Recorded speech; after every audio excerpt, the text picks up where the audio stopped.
ആ യൂസുഫ് അലിയെ പോലെ അള്ളാഹു അദ്ദേഹത്തിന് ആഫിയത്തുള്ള ദീർഘായുസ്സ് കൊടുക്കുമാറാകട്ടെ. ഒരുപാട് നല്ല കാര്യങ്ങൾ ചെയ്യുന്ന മനുഷ്യനാണ്. പടച്ചോനെ യൂസുഫ് അലിയെ പോലെ ഒരുപാട് പള്ളികൾക്കും ഞങ്ങളുടെ നാട്ടിൽ ഗാന്ധി ഭവൻ എന്ന് പറയുന്ന ഒരു വൃദ്ധസദനമുണ്ട് പത്തനാപുരത്ത്. ലക്ഷക്കണക്കിന് കോടിക്കണക്കിന് രൂപ അദ്ദേഹം എഴുതി വെച്ചിട്ടുണ്ട്. ഞാൻ മരണപ്പെട്ടു പോയാലും എൻ്റെ സ്വത്തിൽ നിന്ന് അല്പം അതിനുവേണ്ടി മാറ്റിവെച്ച് ഒരുപാട് നല്ല കാര്യങ്ങൾ ചെയ്യുന്ന മനുഷ്യൻ. അള്ളാഹു ആഫിയത്തുള്ള ദീർഘായുസ്സ് കൊടുക്കുമാറാകട്ടെ. കാരണം യൂസുഫ് നബി അലൈഹിസ്സലാമിന്റെ സൗകര്യമല്ലോ. അല്ലാഹുവേ, ഈജിപ്തിലെ കൊട്ടാരത്തിലൂടെ നടന്നു പോയപ്പോ സുലൈഖയുടെ കൊട്ടാരത്തിലൂടെ നടന്നു പോകുന്ന യൂസുഫ് എന്ന് പറയുന്ന ചെറുപ്പക്കാരനെ കണ്ടപ്പോ കയ്യിലിരുന്ന കത്തി കൊണ്ട് അറിയാതെ കൈവിരൽ പോലും മുറിച്ചു എന്ന് ചരിത്രം പറയുകയാ. ആ യൂസുഫിന്റെ ഗ്ലാമർ നമുക്കറിയുമല്ലോ. ആ യൂസുഫ് നബിയുടെ ഗ്ലാമറാണ് പടച്ചവനെ സ്വർഗത്തിലെ അവകാശികൾക്ക് സ്വർഗവാസികൾ അല്ലാഹു കൊടുക്കുന്നത്. യൂസുഫ് നബിയുടെ സൗന്ദര്യമാണ്. ആ യൂസുഫ് നബിയുടെ സൗന്ദര്യം കൂടപ്പിറപ്പിനുമുണ്ടല്ലോ. എല്ലാവരും ഒരുപോലെ ഇരിക്കുകയാണ്. കാണാൻ എല്ലാവർക്കും വല്ലാത്ത സൗന്ദര്യമാണ്.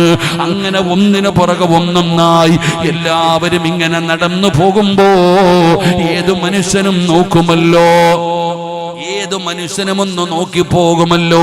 അതുകൊണ്ടാണ് മക്കളോട് പറഞ്ഞത് ഒരുമിച്ച് പോകണ്ട, വേറെ വേറെ വാതിലിലൂടെ കടന്നു പോകാറ്. അതാ യാക്കൂബ് നബി അവിടെ നിന്ന് പറഞ്ഞു എന്ന് ചരിത്രം പറയുമ്പോ നമ്മൾ പഠിക്കേണ്ട ഒരുപാട് കാര്യമുണ്ട് സഹോദര.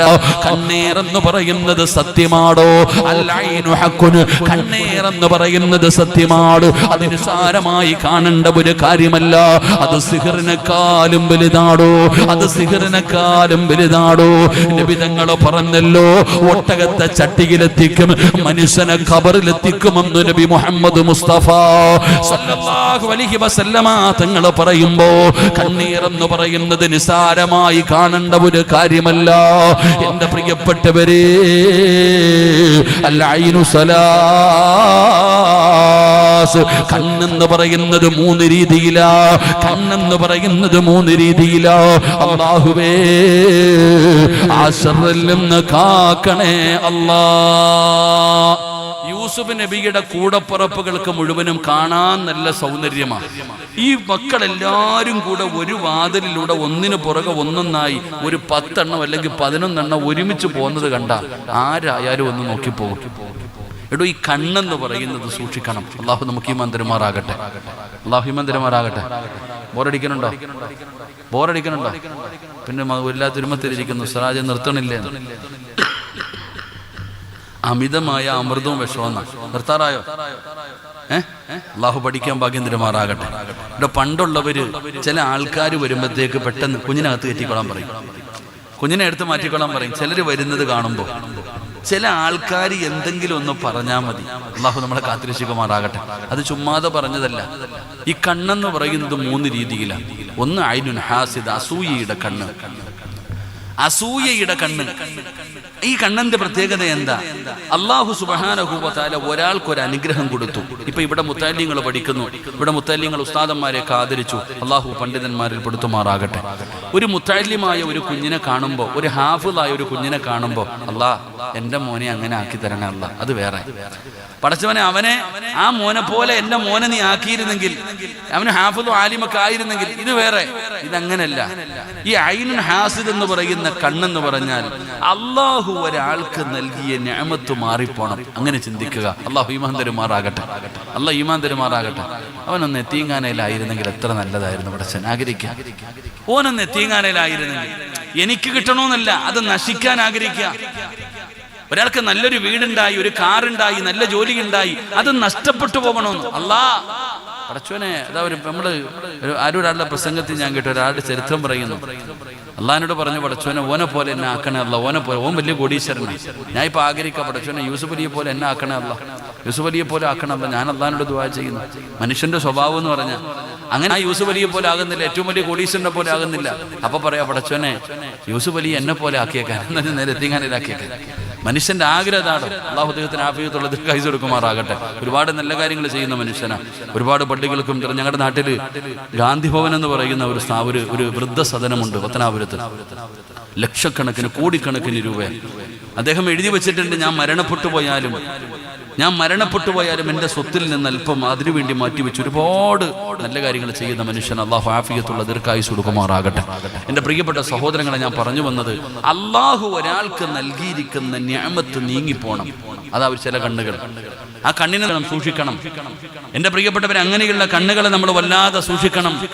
സൂക്ഷിക്കാനുള്ള വഴി എന്താ? എൻ്റെ പ്രിയപ്പെട്ടവരെ, അങ്ങനെയുള്ള കണ്ണിൽ നിന്ന് രക്ഷപ്പെടാനുള്ള വഴി, എൻ്റെ പ്രിയപ്പെട്ട സഹോദരങ്ങളെ, വമിൻ ശർരി ഹാസിദിൻ ഇദാ ഹസദ്, ഈ ആയത്ത് ഓതിയാ മതി. വമിൻ ശർരി ഹാസിദിൻ ഇദാ ഹസദ്, ഈ ആയത്ത് ഇങ്ങനെ പാരായണം ചെയ്യണം. അത് അതാ അസൂയയുടെ കണ്ണിൽ നിന്ന് രക്ഷപ്പെടാനുള്ള വഴിയാണ്. രണ്ടാമത്തെ കണ്ണ് ഏതെന്നറിയുമോ?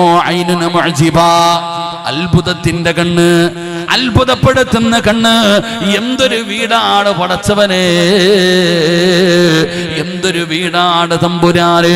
ചിലര് പറഞ്ഞാ മതിയടോ, എന്തൊരു ഗ്ലാമറാണ്, എന്തരാ ഒരു വാഴക്കൊല അതാ നല്ലതുപോലെ കുലച്ചു നിൽക്കുകയാണ്, എന്തൊരു കൊലയാ അല്ലാഹ്. പറഞ്ഞാ മതിയടോ, വെറുതെ പറഞ്ഞതല്ല, ഇതൊന്നും കെട്ടുകഥയല്ല. മഹാനായ ആദരവായ പ്രവാചകൻ നബി മുഹമ്മദ് മുസ്തഫ സല്ലല്ലാഹു അലൈഹി വസല്ലമ തങ്ങളും സ്വഹാബത്തും മക്കയിൽ നിന്ന് മദീനയിലേക്ക് പോകുകയാണ്. നബി തങ്ങളും സ്വഹാബത്തും മക്കയിൽ നിന്ന് മദീനയിലേക്ക് പോകുമ്പോ അതാ ജുഹുഫ് എന്ന് പറയുന്ന ഒരു സ്ഥലത്ത് താമസിക്കുകയാണ്. നബി തങ്ങളും സ്വഹാബത്തും അവിടെ താമസിക്കുമ്പോ അല്ലാഹുവേ, മഹാനായ സഹൽ റളിയല്ലാഹു തആല സുന്ദരനായ നല്ല ബോഡിയുള്ള അതാ സിക്സ് പാക്ക് എന്നൊക്കെ പറയുന്നത് പോലെ നല്ല ആരോഗ്യവാനായ വെളുത്ത സുന്ദരനായ സഹാബിയാണ് സഹൽ റളിയല്ലാഹു തആല. ജുഹുഫ് എന്ന് പറയുന്ന സ്ഥലത്ത് എല്ലാവരും ശ്രമിക്കുമ്പോ സഹൽ റളിയല്ലാഹു തആല തന്റെ കമീസ് അവിടെ നിന്ന് ഊരുകയാണ്. താൻ ധരിച്ചിരുന്ന വസ്ത്രം അവിടെ നിന്ന് ഊരുകയാണ്. പടച്ചവനെ, ആ വസ്ത്രം അങ്ങ് ഊരിയപ്പോ, ആ ഗ്ലാമർ കണ്ടപ്പോ, ആ ബോഡി കണ്ടപ്പോ, ആ മസിൽ കണ്ടപ്പോ, മഹാനായ ആമിർ റളിയല്ലാഹു തആല അൻഹു, ആമിർ എന്ന് പറയുന്ന ചെറുപ്പക്കാരനായ സ്വഹാബി സഹൽ റളിയല്ലാഹു തആല അൻഹുവിന്റെ ശരീരത്തിന്റെ ഗ്ലാമർ കണ്ടപ്പോ അവിടെ നിന്ന് പറയുകയാണ്, വല്ലാഹി മാ റഅയ്തുകൽ അല്ലാഹുവിനെ കൊണ്ട് തന്നെയാണ് സത്യം, ഇങ്ങനെ ഒരു ശരീരം ഇന്ന് വരെ ഞാൻ എൻ്റെ ജീവിതത്തിൽ കണ്ടിട്ടില്ല. ഇന്ന് വരെ ഇതുപോലെയുള്ള ഒരു ശരീരം എൻ്റെ ജീവിതത്തിൽ ഞാൻ കണ്ടിട്ടില്ല. മഹാനായ ആമിർ റളിയല്ലാഹു തആല അവിടെ നിന്ന് പറയുകയാ, പടച്ചവരേ, ആമിർ തങ്ങൾ പറഞ്ഞു തീരേണ്ട താമസം മഹാനായ സഹൽ റളിയല്ലാഹു തആല അൻഹു ബോധം കെട്ട് താഴെ വീഴുകയാ. പടച്ചവനെ, ആമിർ തങ്ങൾ വല്ലാത്ത ഒരു ഗ്ലാമറാണല്ലോ, വല്ലാത്ത ഒരു ശരീരമാണല്ലോ. പറഞ്ഞു തീരേണ്ട താമസം പടച്ചവനെ അവിടെ നിന്ന് പിടഞ്ഞ് താഴെ വീഴുകയാണ്. സ്വഹാബത്ത് ഓടിച്ചെന്നു. ആമിർ റളിയല്ലാഹു തആല അൻഹുവിനെ എടുത്തുകൊണ്ട് ഇലാ ഹദ്റത്തി റസൂലില്ലാഹ്, അല്ലാഹുവിന്റെ പ്രവാചകന്റെ മുമ്പിലേക്ക് ഓടുകയാണ്. നബി തങ്ങളുടെ മുമ്പിൽ കൊണ്ടുവച്ചു. സ്വഹാബത്ത് നടന്നത് മുഴുവനും പറഞ്ഞു കൊടുത്തു. റസൂൽ ചോദിക്കുന്നു, സ്വഹാബാ, നിങ്ങൾക്ക് എന്താണ് തോന്നുന്നത്? പെട്ടെന്ന് നിന്ന നിപ്പിന് വീണപ്പോ അല്ലാഹുവിന്റെ റസൂൽ ചോദിക്കുന്നു, നിങ്ങൾക്ക് എന്ത് തോന്നുന്നു സ്വഹാബാ? യാ റസൂലല്ലാഹ്, അല്ലാഹുവിന്റെ നബിയേ, ആമിർ തങ്ങൾ ഇങ്ങനെ ഒരു വാക്കു പറഞ്ഞു നബിയേ, ആമിർ ഇങ്ങനെ ഒരു വാക്കു പറഞ്ഞു നബിയേ. നബി തങ്ങളുടെ മുഖം ചുമക്കുകയാണ്. അലമായ ഖുതുലു അഹദുക്കും അഖാ, ആമിറേ, നീ നിന്റെ കൂടപ്പറപ്പിനെ കൊല്ലാ നോക്കുകയാണോ ആമിറേ? ഒന്നും പറഞ്ഞില്ലടോ, നശിക്കാൻ പറഞ്ഞില്ലടോ. പടച്ചവനെ അമൃതങ്ങൾ പറഞ്ഞു, അല്ലാഹുവേ ഇതുപോലെ ഒരു ശരീരം ഇന്ന് വരെ ഞാൻ എന്റെ ജീവിതത്തിൽ കണ്ടിട്ടില്ല എന്നൊന്ന് പറഞ്ഞതാ. പക്ഷേ എതിരായി പെങ്ങള്. ഇതുകൊണ്ടാണ് പറയുന്നത് പലതും പറയരുതെന്ന്. നിന്റെ മക്കൾക്ക് 10ാം ക്ലാസ്സിൽ A+ കിട്ടിയാൽ നല്ല കാര്യമല്ലേ, സന്തോഷമുള്ള കാര്യമല്ലേ? ദുആ ചെയ്താ പോരെ, ഗിഫ്റ്റ് വാങ്ങിക്കൊടുത്താ പോരെ? എന്തിനാ നാട്ടുകാരെ മുഴുവനും അറിയിക്കുന്നത്? എന്തിനാ ഫ്ലക്സ് വെക്കുന്നത്? എന്തിനാ സ്റ്റാറ്റസ് ഇടുന്നത്? പെങ്ങളെ അവസാനം എന്താ അവസ്ഥയെന്നറിയോ? ഇന്ന് മക്കൾക്ക് A+ കിട്ടിക്കഴിഞ്ഞാൽ നാട്ടുകാരെ മുഴുവനും അറിയിക്കണം. പോസ്റ്റിന്റെ മുകളിൽ തന്റെ പൊന്നുമോളുടെ ഫ്ലക്സ് വെക്കുകയാ. A+ വാങ്ങിച്ചു, കഷ്ടപ്പെട്ട് പഠിച്ചു, നല്ല കാര്യം. നീ സ്നേഹിക്ക്, സമ്മാനം കൊടുക്ക്, ആദരിക്ക്, ബഹുമാനിക്ക്, എല്ലാം ചെയ്യ്. പക്ഷെ അങ്ങനല്ല, സ്റ്റാറ്റസ് ഇടും. മോളെ A+ വാങ്ങിച്ചു, റോഡിന്റെ മുകളിൽ ഫ്ലക്സ് വെച്ചിട്ടുണ്ട്. ഇപ്പൊ എങ്ങനെയുണ്ട്? ഇപ്പൊ A+ വാങ്ങിച്ച മകൾ എങ്ങനെയുണ്ട്? ഉമ്മച്ചി പഠിക്കാൻ വേണ്ടി എടുക്കുമ്പോഴത്തേക്ക് എന്താണെന്നറിയില്ല, തല്ലാത്ത തലവേദന, പഠിക്കാൻ പറ്റുന്നില്ല, ആകെ ബുദ്ധിമുട്ട്. എരന്ന് വാങ്ങിയതല്ലേ. അള്ളാഹു ഈമാൻ തരുമാറാകട്ടെ, അള്ളാഹ് ഈമാൻ തരുമാറാകട്ടെ. എന്റെ പ്രിയപ്പെട്ടവര്, നമ്മൾ തന്നെ ചെയ്യുന്ന ചില കാര്യം എടോ അത്ഭുതം. ചിലരൊരു വാക്ക് പറഞ്ഞാൽ മതിയടോ, നിന്ന നിപ്പിന് പോകും. അള്ളാഹു കാത്തിരശിക്കുമാറാകട്ടെ, അള്ളാഹു കാത്തിരശിക്കുമാറാകട്ടെ. ഏതൊരു മരവും ഞങ്ങളുടെ നാട്ടിലൊക്കെ ഞാൻ എപ്പോഴും പറയും, വീടിന്റെ മുമ്പിൽ മനോഹരമായ ഒരു വാഴ കുലച്ചു നിൽക്കുകയാണ്. ഒരാൾ നോക്കിയിട്ട് പറഞ്ഞു, എന്നാ കൊലയാ അല്ലാഹ്, സുബ്ഹാനല്ലാഹ്. തീർന്നു. അള്ളാഹു കാത്തിരശിക്കുമാറാകട്ടെ. ഇതാണ് മനുഷ്യന്റെ. രണ്ടാമത്തെ കണ്ണ് അത്ഭുതം. 3 കൊന്നുകളയും. 3 ചില കണ്ണുകൾ മനുഷ്യ നാവങ്ങനെ നമ്മൾ കണ്ണാടിയിൽ നോക്കിയിട്ട് നമ്മൾ തന്നെ പറയാൻ പാടില്ല, എന്താ ഇപ്പൊ ഇത്തിരി ഗ്ലാമർ കൂടിയിട്ടുണ്ടോ, ഇങ്ങനെ നോക്കിയിട്ട് പറയരുതെന്നാ. കാരണം എന്തേ? നിന്റെ നാവ് എങ്ങനത്തതാണെന്ന് നിനക്കറിയില്ലല്ലോ. നിന്റെ നാവ് എങ്ങനത്തെ നാവാണെന്ന് എനിക്കും അറിയില്ല, നിങ്ങൾക്കറിയില്ല. ചുമ്മാതെ ഇങ്ങനെ വണ്ടി പോകുമ്പോഴാ 2 പിള്ളന്മാര് ബൈക്കിലും ചാവാൻ പോകുന്നോടെ ഇവനൊക്കെ. സുബ്ഹാനല്ലാഹ്, ഓടക്കകത്ത് കിടക്കും. അപ്പോഴേ അള്ളാഹു കാത്തിരശിക്കുമാറാകട്ടെ. ഒറ്റ പറച്ചില, ചാകാൻ പോകുന്നോടാ ഇവനൊക്കെ. എവിടെ പോകുന്നു? വായുളിയെ പഠിക്കാൻ പോകുന്നോടാ, ഒറ്റ അടിക്കില്. എന്തിനാവശ്യമില്ലാത്ത പണിക്ക് നിൽക്കണേ? അള്ളാഹു നമ്മളെ കാത്തിരശിക്കുമാറാകട്ടെ. ഒട്ടകത്തെ ചട്ടിയിലെത്തിക്കും, മനുഷ്യനെ ഖബറിലെത്തിക്കും. അള്ളാഹു നമ്മളെ കാക്കുമാറാകട്ടെ, അള്ളാഹു നമ്മളെ കാക്കുമാറാകട്ടെ. അതുകൊണ്ട് നിങ്ങളും എല്ലാവരോടും പറയണ്ട, നിനക്ക് എന്തുണ്ടെങ്കിലും അൽഹംദുലില്ലാ നിന്റെ മനസ്സിൽ വെച്ചാൽ പോരെ. നിനക്ക് അള്ളാഹു തന്നനുസരിച്ച് കൊടുത്താൽ പോരെ. എത്ര രൂപ ശമ്പളമുണ്ട്, എവിടെയൊക്കെ ദുബൈയിലുണ്ട്, അബുദാബിയിലുണ്ട്, കുവൈറ്റിലുണ്ട്, അവിടെ ഉണ്ട്, ഇവിടെ ഉണ്ട്, എല്ലാവർക്കും നാട്ടുകാർക്ക് അറിയാം. ഇതിനെങ്ങനെ മൈക്കെട്ടി പറഞ്ഞുകൊണ്ട് കിടക്കുന്നേ? അതൊക്കെ ഇപ്പം അനുഭവിക്കുന്നേ. എന്റെ പ്രിയപ്പെട്ട സഹോദരങ്ങളെ, അള്ളാഹു ഇങ്ങനെയുള്ള കണ്ണീറുകളിൽ നിന്ന് അള്ളാഹു നമ്മളെയൊക്കെ കാത്തിരക്ഷിക്കുമാറാകട്ടെ. അതാ നബിതങ്ങൾ പറഞ്ഞത്. ഹസനും ഹുസൈൻ റളിയല്ലാഹു തആല 2 കൊച്ചുമക്കളെ വീടിന് പുറത്തിറങ്ങുമ്പോ ഫാത്തിമയ്ക്ക് പഠിപ്പിച്ചു കൊടുത്തിട്ടുണ്ട്. ഫാത്തിമ ഈ ദുആ പറഞ്ഞിട്ട് മക്കളുടെ തലയിൽ ഊതിയിട്ട് പുറത്തു വിടാവൂ എന്ന് നബിയിന റസൂലുള്ളാഹി സ്വല്ലല്ലാഹു അലൈഹി വസല്ലം. ഹസനും ഹുസൈൻ എന്ന് പറയുന്ന 2 മക്കൾ അള്ളാന്റെ റസൂലിന്റെ കൊച്ചുമക്കളല്ലേ. നബിതങ്ങളുടെ ഗ്ലാമർ അറിയുമല്ലോ, അള്ളാന്റെ റസൂലിന്റെ സൗന്ദര്യം നമുക്കറിയുമല്ലോ. ആ നബിതങ്ങളുടെ മകളാണ് ഫാത്തിമ ബീബി റളിയല്ലാഹു തആല അൻഹാ. വാപ്പയെ വരച്ചു വെച്ചതുപോലെയാണ് ഫാത്തിമ ഇരിക്കുന്നത്. ആ ഫാത്തിമയുടെ സൗന്ദര്യം നമുക്ക് ചിന്തിക്കാമടോ. ആ ഫാത്തിമയുടെ മകനാണ് ഹസനും ഹുസൈനും റളിയല്ലാഹു തആല അൻഹുമാ. ഈ 2 മക്കൾ പുറത്തേക്ക് പോകുമ്പോ അള്ളാന്റെ റസൂല് പറഞ്ഞു കൊടുത്തു, ഫാത്തിമ ഈ ദുആ നിന്റെ മക്കളുടെ തലയിലേക്ക് ഊതണേ. എന്റെ പ്രിയപ്പെട്ടവരോട് പറയുന്നു, മക്കളെ പുറത്തേക്കുമ്പോ, അതാണാകട്ടെ പെണ്ണാകട്ടെ, ആ മക്കളെ സ്കൂളിലേക്ക് പറഞ്ഞു വിടുമ്പോൾ, കല്യാണ വീട്ടിലേക്ക് പറഞ്ഞു വിടുമ്പോൾ, പുറത്തേക്ക് വിടുന്ന സമയത്ത് ഈ ദുആ ഊതിയിട്ട് മക്കളുടെ തലയിൽ ഊതണേ. ഇത് നബിതങ്ങൾ മാത്രം ചെയ്തതല്ല, യാക്കൂബ് നബി ചെയ്തതാണ്, ഇസ്ഹാഖ് നബി ചെയ്തതാണ്, ഇസ്മായിൽ നബി ചെയ്തതാണ്. പാരമ്പര്യമായി കിട്ടിയ ഒരു ദുആയാ, പാരമ്പര്യമായിട്ട് കിട്ടിയ ഒരു ദുആയാ. എന്റെ പ്രിയപ്പെട്ട സഹോദരിമാരെ, ഈ ദുആ പഠിച്ചു വെച്ചോ. എന്നിട്ട് മക്കള് വീടിന്റെ പുറത്തിറങ്ങുമ്പോ ഈ ദുആ നിങ്ങളുടെ മക്കളിൽ തലയിലൊന്ന് ഓതി ഊതണേ. ഏത് ദുആ എന്നറിയുമോ? അഊദു ബികലിമാത്തില്ലാഹി താമ്മാതി മിൻ കുല്ലി ശൈത്താനിൻ വആമ്മ. എന്റെ പ്രിയപ്പെട്ട സഹോദരങ്ങള്, അഊദു ബികലിമാത്തില്ലാഹി താമ്മാതി മിൻ കുല്ലി ശൈത്താനിൻ വആമ്മ വമിൻ കുല്ലി കുല്ലി ശൈത്താനില്ലാമ. ഇതിന്റെ വിധങ്ങൾ തന്റെ പൊന്നാര മകൾക്ക് പഠിപ്പിച്ചു കൊടുത്ത ദുആയാ. ഫാത്തിമ ബീവി ഹസനും ഹുസൈൻ എന്ന് പറയുന്ന രണ്ട് മക്കളുണ്ടല്ലോ, ആ മക്കളെ പുറത്തു വിടുമ്പോ ഈ ദുആ ഊതിയിട്ട് അവരുടെ തലയിലേക്ക് മന്ത്രിക്കുമായിരുന്നു.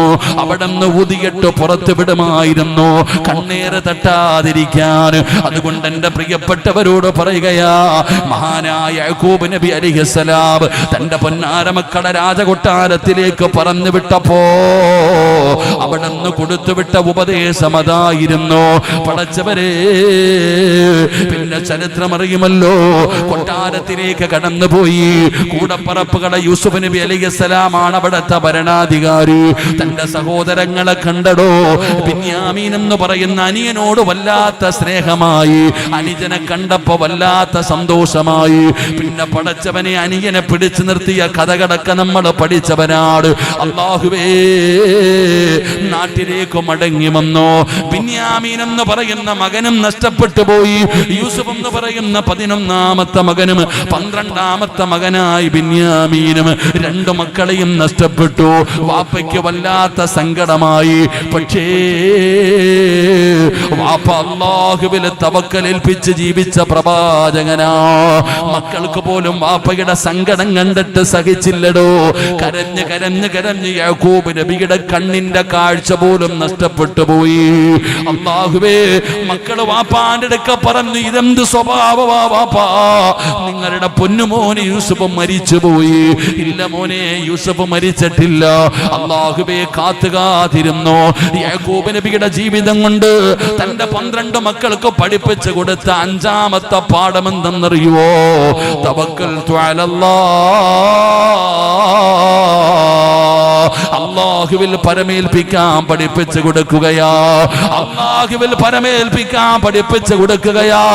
തന്റെ പൊന്നാര മകന് വേണ്ടി വർഷങ്ങളോളം കാത്തിരുന്നപ്പോ അല്ലാഹു സുബ്ഹാനഹു വ തആല യൂസുഫ് എന്ന് പറയുന്ന മകനെയും തന്റെ കൂടപ്പിറപ്പിനെയും അല്ലാഹു തിരിച്ചു കൊടുക്കുകയാണ്. ഈ 10 മക്കളും വാപ്പാന്റെ അടുക്കൽ വന്ന് മാപ്പ് പറയുകയാണ്.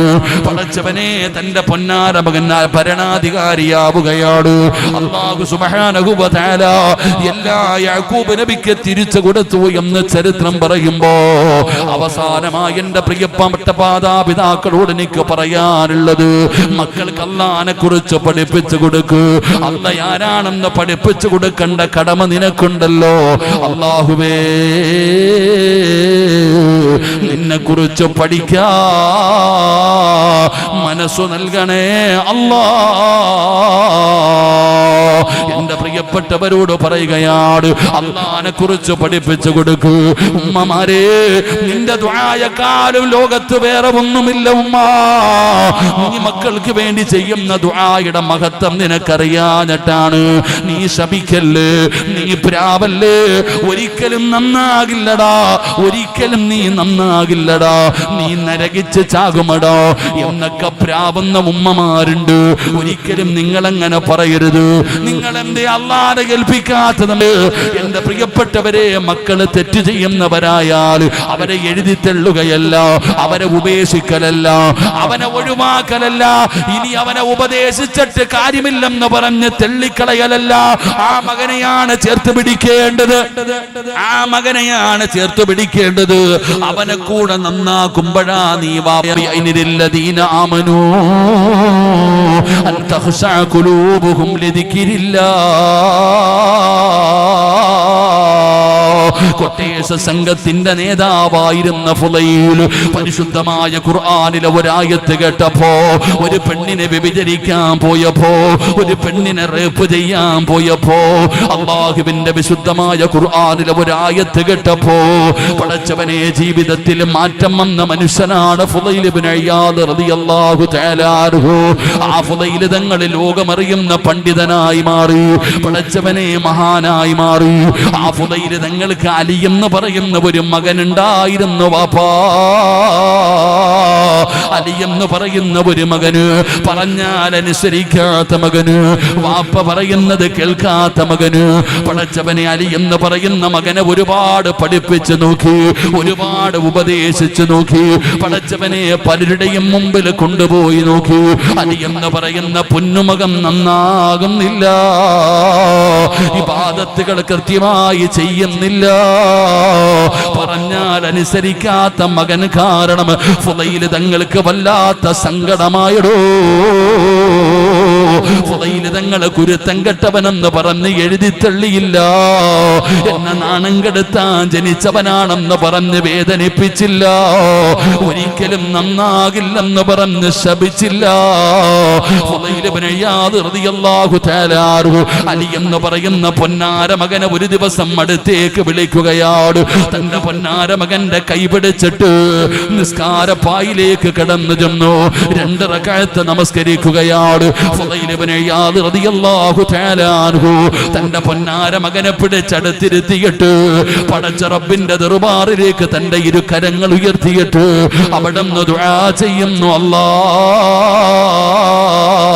നീ എനിക്ക് അമാനത്തായി തന്ന എന്റെ പൊന്നുമോര് ഈ അലിയെ ഞാൻ ഒരുപാട് പഠിപ്പിച്ചു പഠിച്ചവര്, ഒരുപാട് പരിശ്രമിച്ചു പഠിച്ചവര്, ഇവനെ നന്നാക്കാൻ ഒരുപാട് കഷ്ടപ്പെട്ടു റബ്ബേ,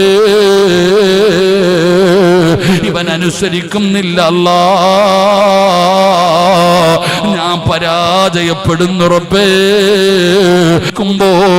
മറുപടി പറയാനൊന്നുമില്ല അല്ലാഹ്. അതുകൊണ്ട് നാദാ, ഫുളൈൽ ഇബ്നു ഇയാദ് തങ്ങൾ പടച്ച റബ്ബിനോട് പറയുകയാ, ഈ പൊന്നുമോനെ നിന്നെ ഏൽപ്പിക്കുന്നു അല്ലാഹ്, ഇവനെ നീ നേരെയാക്കി തരണേ അല്ലാഹ്. ഫുളൈൽ ഇബ്നു ഇയാദ് റളിയല്ലാഹു തആല അൻഹു പടച്ചവനോട് കരഞ്ഞുകൊണ്ട് പറയുന്നു, നാദാ, ഇവനെ കൈവിടാൻ മനസ്സ് വരുന്നില്ല റബ്ബേ, ഇവനും നന്നാകണം റബ്ബേ, ഇവനും നേരെയാക്കണം റബ്ബേ. അതുകൊണ്ട് ഇവനെ തവക്കൽതു അലല്ലാഹ്,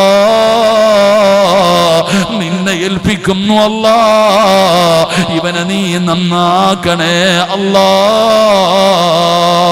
മഹാനായ ഫുളൈൽ ഇബ്നു ഇയാദ് റളിയല്ലാഹു തആല അൻഹു ആ പൊന്നുമോനെ പടച്ചവനെ ഏൽപ്പിച്ചു. വാപ്പാ, ഉമ്മമാരേ, ആ തലതിരിഞ്ഞ മകനെ അള്ളാന്റെ അടുക്കൽ കൊടുത്തു, ഇവനെ നേരെയാക്കി തരാ. പെങ്ങളെ, ദിവസങ്ങൾ കഴിഞ്ഞപ്പോ അല്ലാഹുവിന്റെ വിശുദ്ധമായ ഖുർആൻ ഓതുകയാ, അവിടുന്ന് ഖുർആൻ കേൾക്കുകയാ. പടച്ചവനെ അതൊരു ലഹരിയായി മാറുകയാ. അലിയിന് പിന്നെ ഖുർആൻ ലഹരിയായടോ. അല്ലാഹുവേ, ഖുർആൻ ഒരു ലഹരിയായി മാറുകയാണ്. ഖുർആൻ അവിടുന്ന് പാരായണം ചെയ്യുകയാണ്. പഠിക്കും തോറും ലഹരി പോലെ രക്തത്തിലേക്ക് അലിയുകയാ. അല്ലാഹുവിന്റെ കലാമല്ലേ. കേൾക്കണേ ചെറുപ്പക്കാരാ, കേൾക്കണേ ചെറുപ്പക്കാരാ. ആദ്യമൊക്കെ ഒരു ബുദ്ധിമുട്ടാണെങ്കിലും അല്ലാഹുവേ ഹെഡ്സെറ്റ് വെച്ചിട്ട് പരിശുദ്ധമായ ഖുർആൻ പാരായണം ചെയ്യുന്നതും കേൾക്കടാ പോരേ. ലയിച്ചു പോകും ചെറുപ്പക്കാരാ.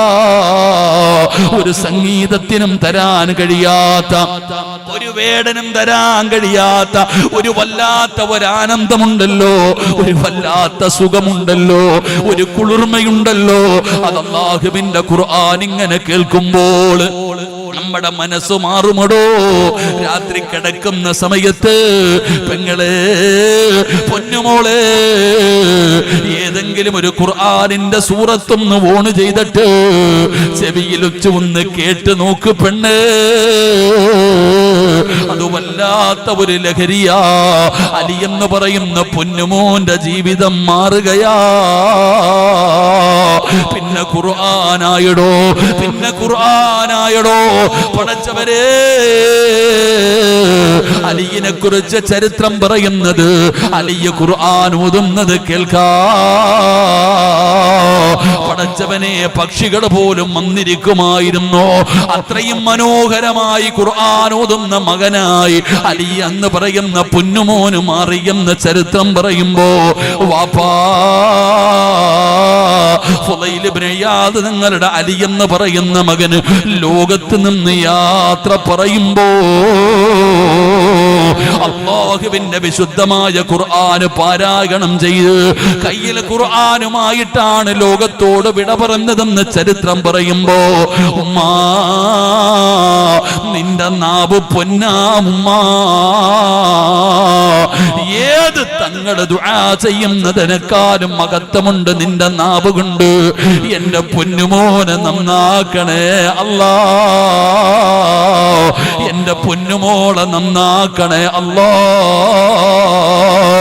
ആ ദുആയ്ക്ക് വല്ലാത്ത ഇജാബത്തുണ്ടടോ. അതുകൊണ്ട് ഫുളൈൽ ഇബ്നു ഇയാദ് തങ്ങള് തവക്കൽതു അലല്ലാഹ്, അല്ലാഹനെ ഏൽപ്പിച്ചപ്പോ ആ പൊന്നുമോനെ നന്നാക്കി കൊടുത്തു എന്ന് ചരിത്രം പറയുമ്പോ, അല്ലാഹ് ആരാണെന്ന് പഠിപ്പിക്ക്. അല്ലാഹയല്ലേ എല്ലാം തരുന്നത്. മോനെ, ജോലി തരുന്നത് അല്ലാഹുവാ, ഭക്ഷണം തരുന്നത് അല്ലാഹുവാ, ആരോഗ്യം തരുന്നത് അല്ലാഹുവാ, വീട് തരുന്നത് അല്ലാഹുവാ, എല്ലാം തരുന്നത് പടച്ച റബ്ബാ.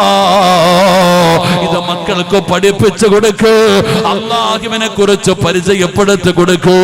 എന്റെ പ്രിയപ്പെട്ട യുവതലമുറയോട് പറയുകയാണ്, സഹോദരിമാരോട് പറയുകയാണ്, തവക്കൽതു അലല്ലാഹ്. ഇന്നത്തെ ദിവസം ഒരു പ്രാവശ്യമെങ്കിലും നിന്റെ നാവ് കൊണ്ട് പറഞ്ഞിട്ടുണ്ടോ? എത്രയും പേര് ഇവിടെ ഇരിക്കുന്നു, മനസാക്ഷിയോട് ചോദിക്ക്, ഇന്നത്തെ ദിവസം ഒരു വട്ടമെങ്കിലും തവക്കൽതു അലല്ലാഹ് പറഞ്ഞിട്ടുണ്ടോ? നമ്മൾ ആര് പറയാനാ? തവക്കൽതു അലല്ലാഹ് എന്ന് പറഞ്ഞാൽ വണ്ടിക്കൊക്കെ തൊട്ടിക്കുന്ന സ്റ്റിക്കറായി മാറി. ഇത് വണ്ടിയെ നോക്കിയാലും തവക്കൽതു അലല്ലാഹ്, ഏത് വീട്ടിൽ ചെന്ന് നോക്കുമ്പോഴും തവക്കൽതു അലല്ലാഹ്. അള്ളാഹു നമുക്ക് ഈമാൻ തരുമാറാകട്ടെ. അത് നമ്മുടെ നാവിന്റെ തുമ്പിലേക്ക് വരണം. നമ്മുടെ നാവിന്റെ തുമ്പ് കൊണ്ട്, ഈ നാവ് കൊണ്ട് തവക്കൽതു അലല്ലാഹ്, തവക്കൽതു അലല്ലാഹ് എന്ന് പറയണമെങ്കിൽ എല്ലാവർക്കും കഴിയില്ല, ഈമാനുള്ളവർക്കേ കഴിയൂ. അള്ളാഹു നമുക്ക് ഈമാൻ നൽകുമാറാകട്ടെ. അള്ളാഹു നമുക്ക് ഈമാൻ നൽകുമാറാകട്ടെ. എടോ, അള്ളാനെ ഒരു കാലി ഏൽപ്പിച്ച അള്ളാഹു നമ്മളെ സഹായിക്കും. അള്ളാഹു നമ്മളെ കൈവിടൂല. അള്ളാഹു നമുക്ക് ഈമാൻ തരുമാറാകട്ടെ. 11 കാലായി ഒരു ചരിത്രം പറഞ്ഞ് നമുക്ക് ദുആ ചെയ്തു പിരിയാം. അള്ളാഹു ഭാഗ്യം തരുമാറാകട്ടെ. ഞാൻ ഇരുന്നോട്ടെ, ഇരിക്കാൻ പറ്റൂ? ഇത് മാറ്റാൻ പറ്റുമോ? ഇത് മാറ്റാൻ പറ്റുമോ?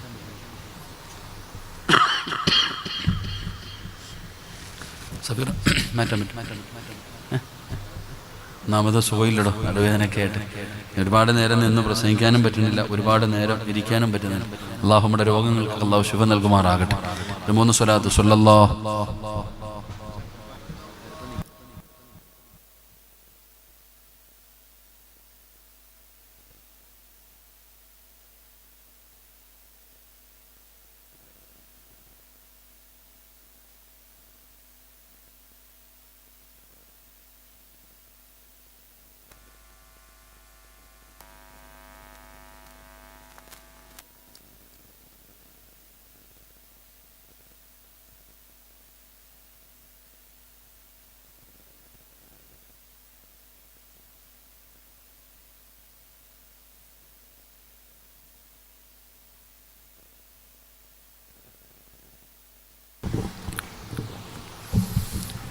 ഇൻഷാ അല്ലാഹ്, അൽഹംദുലില്ലാഹ്. അല്ലാഹു നമുക്കൊക്കെ ആഫിയത്തുള്ള ദീർഘായുസ്സ് നൽകുമാറാകട്ടെ. ആമീൻ പറ. അല്ലാഹു നമുക്ക് ആഫിയത്തുള്ള ദീർഘായുസ്സ് നൽകുമാറാകട്ടെ. നമ്മുടെ രോഗങ്ങളും പ്രയാസങ്ങളൊക്കെ അല്ലാഹു മാറ്റി തരുമാറാകട്ടെ. ചിരിച്ചും കളിച്ചൊക്കെ നടക്കുന്നു. ഒന്ന് കിടന്നു പോകുമ്പോഴേ അവനവൻ്റെ പ്രയാസം അറിയും. ഞാൻ ഒന്ന് സുഖമില്ലാതെ കിടന്നപ്പോഴാണ് അതിൻ്റെ വില മനസ്സിലാകുന്നത്. നമ്മളൊക്കെ ആരോഗ്യവാനായി നടക്കുമ്പോൾ നമുക്ക് നിസ്കരിക്കാനും ഒന്നും വയ്യ.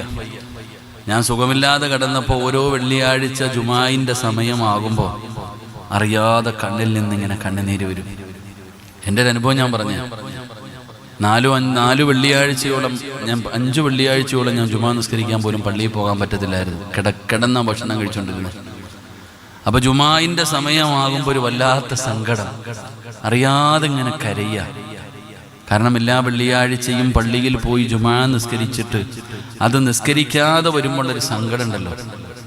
അപ്പോഴത് മനസ്സിലാവുക. അള്ളാഹു നമുക്ക് ഈമാൻ നൽകുമാറാകട്ടെ.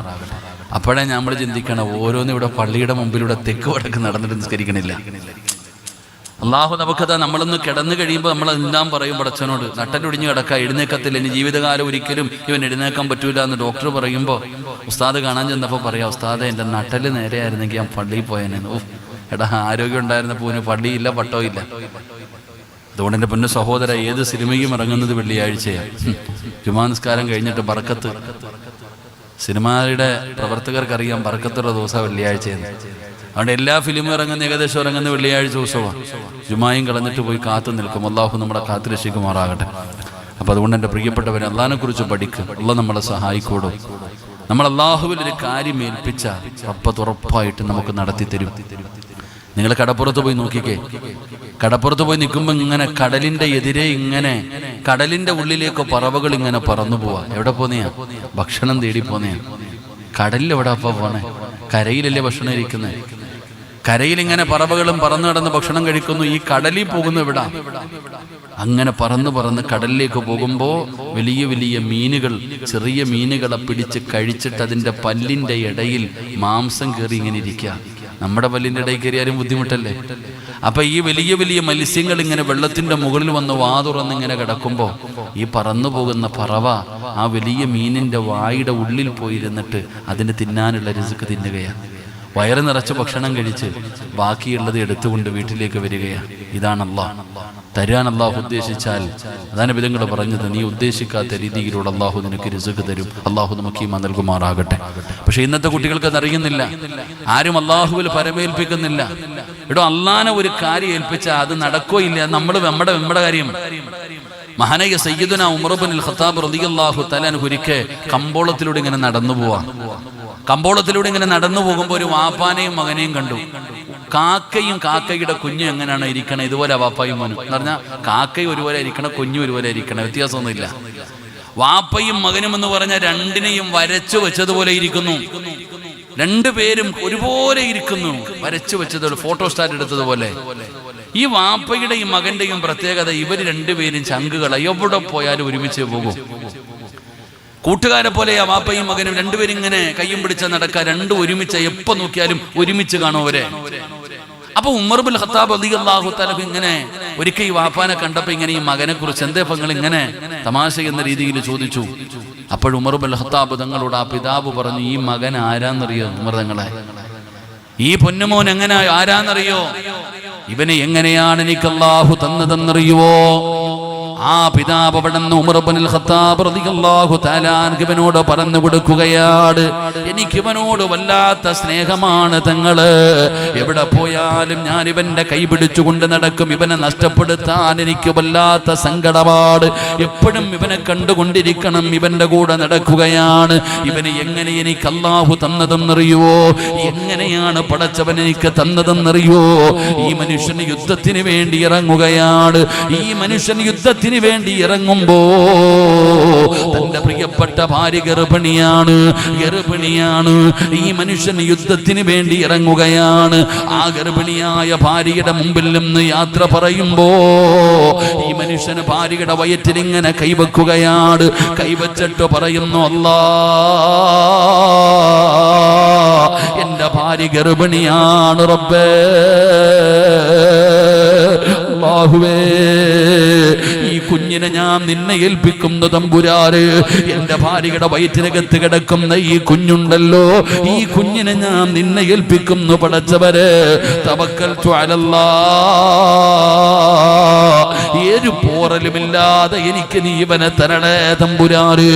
ആ പിതാവ് തന്റെ ഭാര്യയുടെ വയറ്റിൽ കൈവച്ചുകൊണ്ട്, ഗർഭിണിയായ ഭാര്യയുടെ വയറ്റിൽ കൈവച്ചുകൊണ്ട് ആ കുഞ്ഞിനെ പടച്ചവനെ ഏൽപ്പിക്കുകയാണ്. അള്ളാഹിനോട് പറഞ്ഞു, ഏത് പ്രയാസത്തിന്റെ സമയത്തും ഒരു പോറല് പോലും ഏൽക്കാതെ ഈ പൊന്നുമോനെ എനിക്ക് തരണേ തമ്പുരാന് എന്ന് പറഞ്ഞുകൊണ്ട് ദുആ ചെയ്ത ആ പിതാവ് വീട്ടിൽ നിന്ന് ഇറങ്ങി പോവുകയാണ്.